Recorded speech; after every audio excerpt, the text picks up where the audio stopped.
Definition of Romanticism. Romanticism was also known as Romantic era or Romantic period, is an artistic, literary, intellectual movement. Romantic काल जिसे romantic काल या romantic अवधि कहते हैं, ये कलात्मक, साहित्यिक, बौद्धिक आंदोलन है दैट ओरिजिनेटेड इन यूरोप, जिसकी उत्पत्ति यूरोप में हुई toward the end of the 18th century.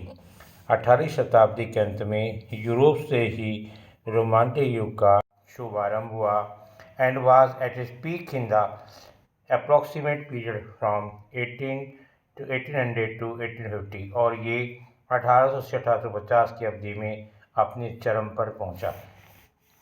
Romanticism is characterize by emphasis on emotion. Romanticism की सबसे बड़ी विशेषता है कि इसने भावनाओं पर जोर दिया है। एंजलिज्म व्यक्तिवाद पर जोर दिया है, इसने भावना व्यक्तिवाद पर जोर दिया है। एज वेल एज ग्लोरिफिकेशन, साथ में मान मंडित करना, गरिमा प्रदान करना।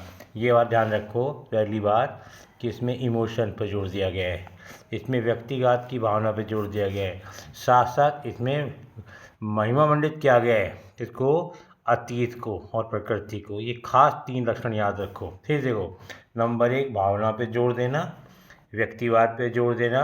तीसरा, अतीत और प्रकृति को गौरवान्वित करना, preferring the immediate medieval rather than the classical. इसने मध्यकाल को प्राथमिकता दी है क्लासिकल युग की अपेक्षा।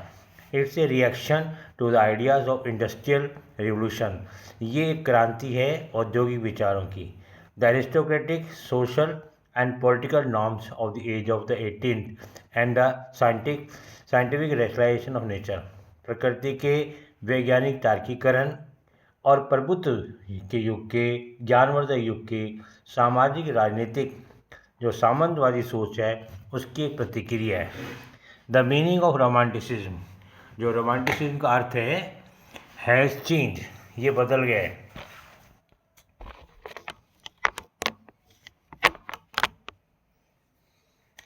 The meaning of romanticism has change with time. समय के साथ रोमांटिक का अर्थ बदल गया है। इन द 17th सेंचुरी, 17वीं शताब्दी में romantic mean imaginative.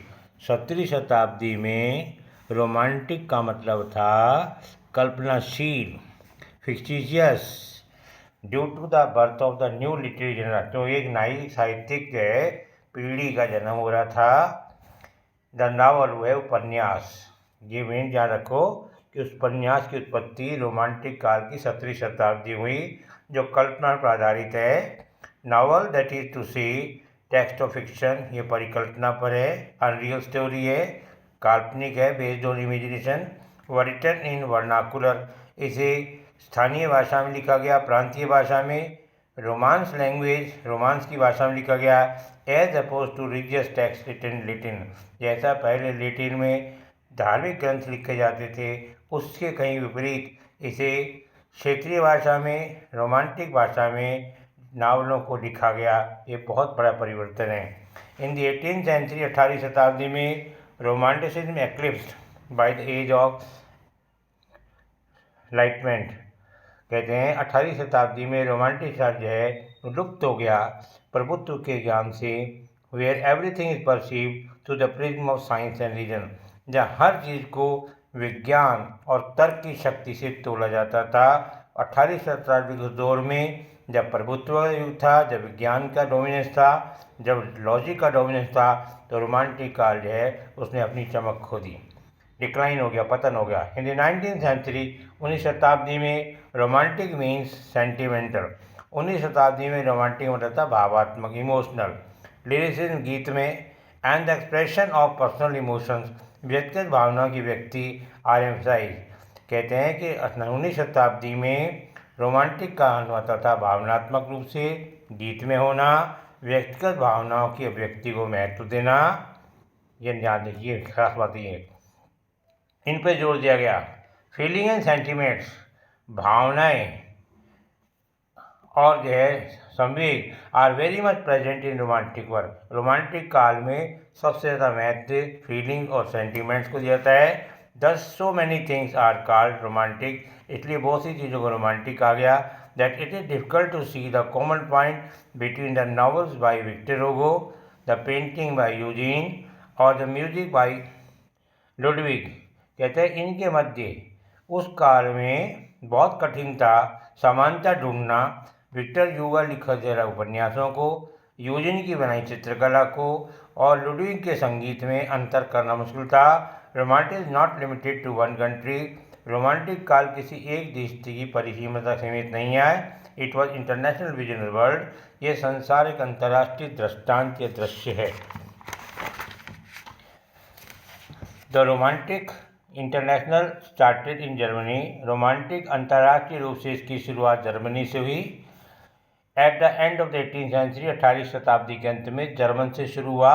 With storms and stress, वहाँ पर स्ट्रेस पे जोर दिया गया। The two most famous poets are, कहता है 19वीं शताब्दी में दो सबसे प्रसिद्ध जो कवि थे थे Goethe and Schiller. And many philosopher, कई दार्शनिक थे जैसे फिच, शेजल, Schelling and Hertz. Romanticism was then adopted in England. फिर रोमांटिक काल को इंग्लैंड ने अपनाया। Poets are divided in 2 generation. कवि 2 पीढ़ियों में बटे।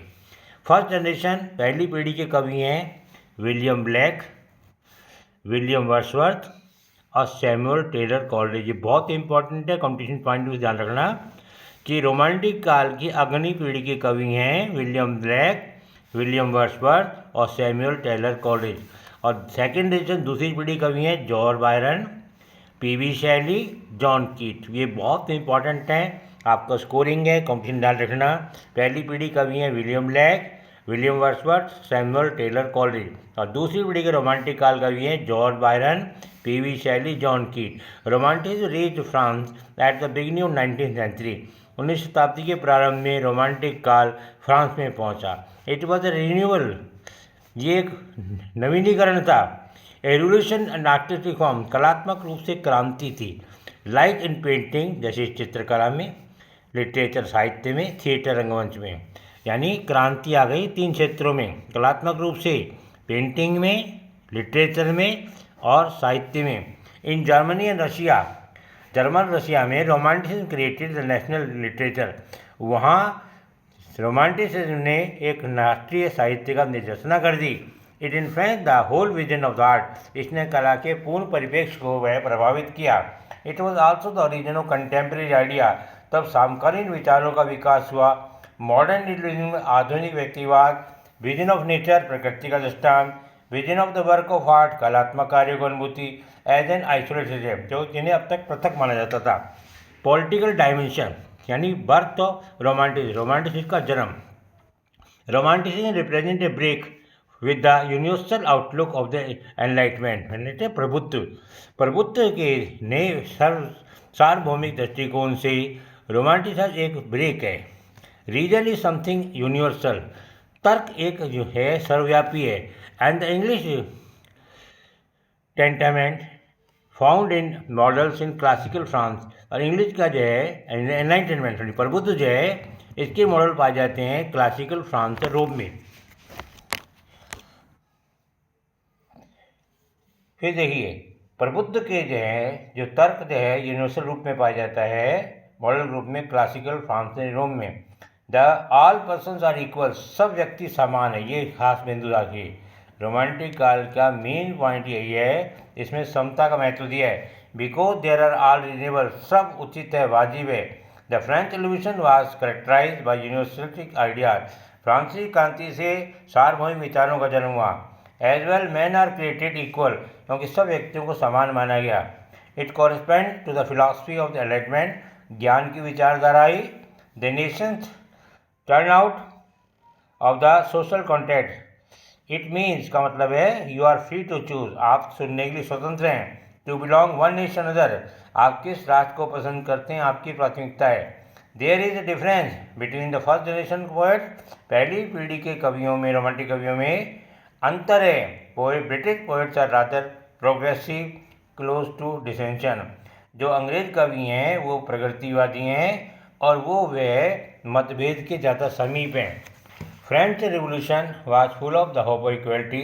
फ्रांसीसी क्रांति समानता की आशा से परिपूर्ण थी। But it equally change when in 79 जब ये 1793 में it gave way to terror and beheading of the king, तब इसने आतंक फैलाया और राजा का सर कलम का आदेश दिया।